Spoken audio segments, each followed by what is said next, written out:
সকলকে শুভেচ্ছা জানিয়ে শুরু করছি বাংলাভিউ রাতের সংবাদ। সাথে আছি আমি শ্রাবণী তালুকদার। প্রথমেই জেনে নিন লতিফ ট্রাভেলস সংবাদ শিরোনাম। বাংলাদেশ থেকে সিকিউরিটি গার্ড নিতে আগ্রহী মালয়েশিয়া, বাংলাদেশি কর্মী নিতে অভিবাসন ব্যয় কমানোর আভাস। 1 বছরের ইজারা দিয়ে দেড় যুগের দখলদারিত্বের অবসান ঘটালো জেলা পরিষদ। বাদাঘাটে 20 কোটি টাকার জায়গা উদ্ধার, শতাধিক স্থাপনা উচ্ছেদ। সিলেট কেন্দ্রীয় শহীদ মিনারে বইমেলার উদ্বোধন, প্রথম দিনে উপচে পড়া ভিড়। মেলা চলবে 15 ফেব্রুয়ারি পর্যন্ত। এতক্ষণ শুনছিলেন লতিফ ট্রাভেলস সংবাদ শিরোনাম। এবারে বিস্তারিত।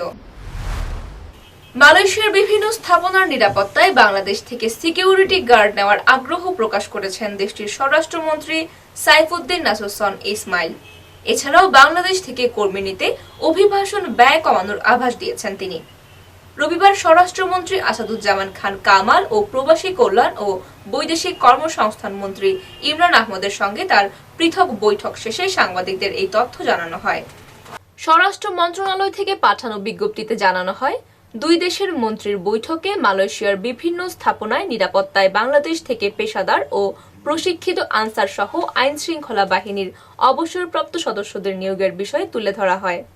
এ সময় মালয়েশিয়ার স্বরাষ্ট্রমন্ত্রী বাংলাদেশ থেকে সিকিউরিটি গার্ড নেওয়ার আগ্রহ প্রকাশ করেন।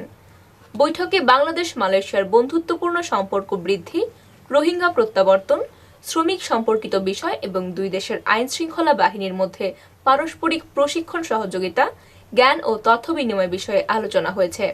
এছাড়া দুই মন্ত্রীর বৈঠকে বাংলাদেশ ও মালয়েশিয়ার বন্ধুত্বপূর্ণ সম্পর্ক বৃদ্ধির বিষয়টি উল্লেখ করা হয়। স্বাধীনতার পরে বাংলাদেশকে দক্ষিণ পূর্ব এশিয়ার মধ্যে মালয়েশিয়া প্রথম স্বাধীন দেশ হিসেবে স্বীকৃতি দেয়, তা উল্লেখ করেন স্বরাষ্ট্রমন্ত্রী।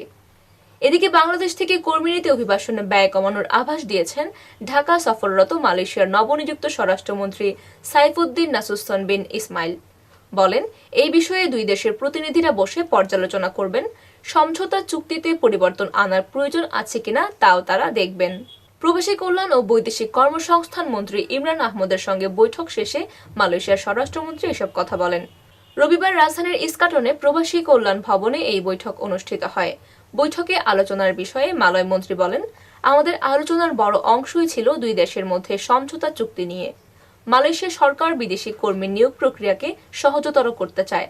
প্রবাসী কল্যাণ মন্ত্রীর সঙ্গে বৈঠকে দুটি বিষয়ে আলোচনা ফলপ্রসূ হয়েছে জানিয়ে মালয়েশিয়ার স্বরাষ্ট্রমন্ত্রী বলেন, একটি হচ্ছে রিক্যালিব্রেশন প্রোগ্রাম আরও দ্রুত করা, অন্যটি হচ্ছে মালয়েশিয়ার সরকার অভিবাসন ব্যয় কমাতে প্রতিশ্রুতিবদ্ধ।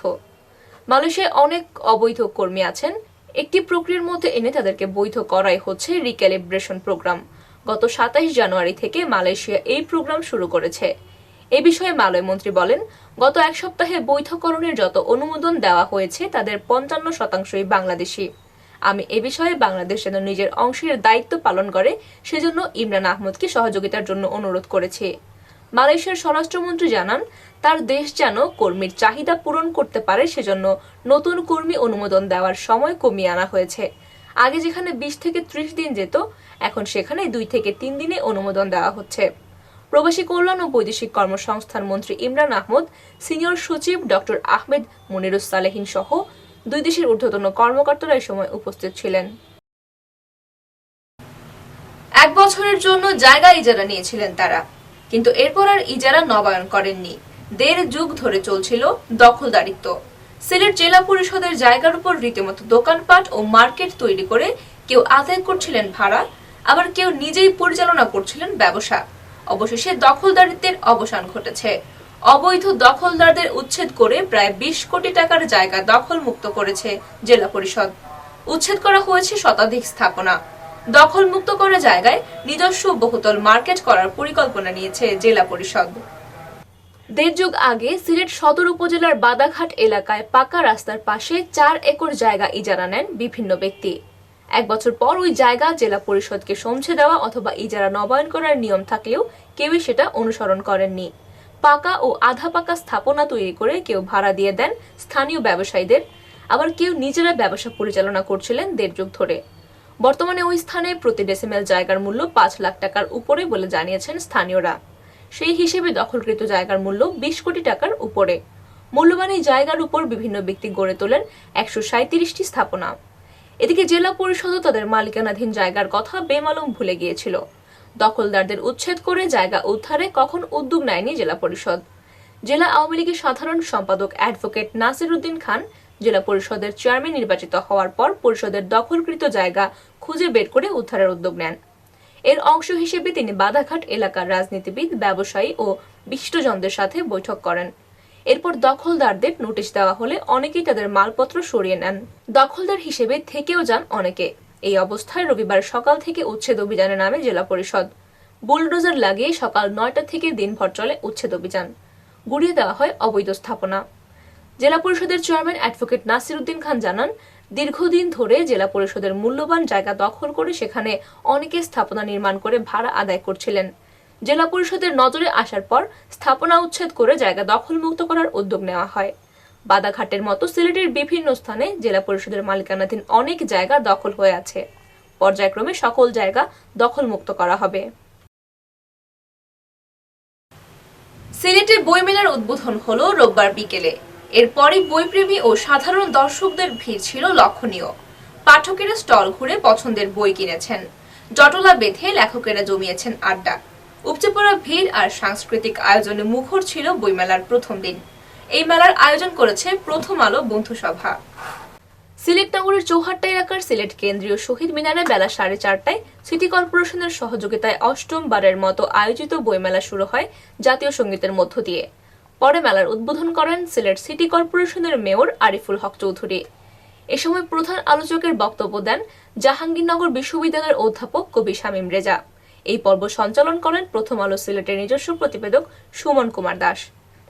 উদ্বোধনী পর্বে অতিথি হিসেবে মঞ্চে ছিলেন গল্পকার জামান মাহবুব, সম্মিলিত সাংস্কৃতিক জোট সিলেটের সভাপতি আমিনুল ইসলাম চৌধুরী, উদীচী সিলেটের সভাপতি এনায়েত হোসেন মানিক, ছড়াকার বিধুভূষণ ভট্টাচার্য, নাট্য ব্যক্তিত্ব নিরঞ্জন দে প্রমুখ।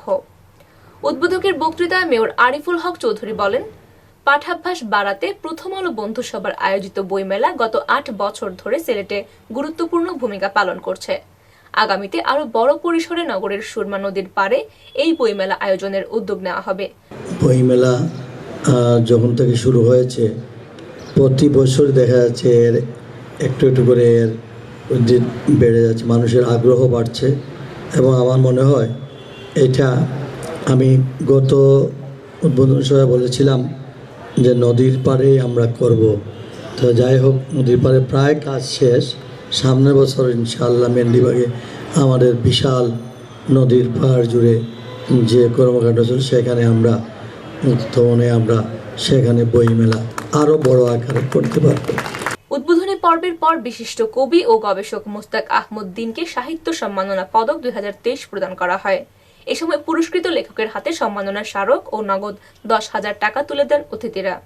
সাহিত্য সম্মাননা প্রদান পর্বে অতিথি হিসেবে উপস্থিত ছিলেন সিলেট জেলা প্রেস ক্লাবের সাবেক সভাপতি আল আজাদ, সিলেট মিরর পত্রিকার সম্পাদক আহমেদ নূর, সুশাসনের জন্য নাগরিক সুজন সিলেটের সভাপতি ফারুক মাহমুদ চৌধুরী, শাহজালাল বিজ্ঞান ও প্রযুক্তি বিশ্ববিদ্যালয়ের অধ্যাপক জফির সেতু, সিলেট কৃষি বিশ্ববিদ্যালয়ের রেজিস্ট্রার মোহাম্মদ বদরুল ইসলাম শোয়েব, সম্মিলিত সাংস্কৃতিক জোটের কেন্দ্রীয় সদস্য Shamsul Alam Selim, scholars home Major Tilla কলেজের অধ্যক্ষ ফয়জুল হক ও বাংলাদেশ পরিবেশ আন্দোলন বাপা সিলেটের কোষাধ্যক্ষ সামির মাহমুদ।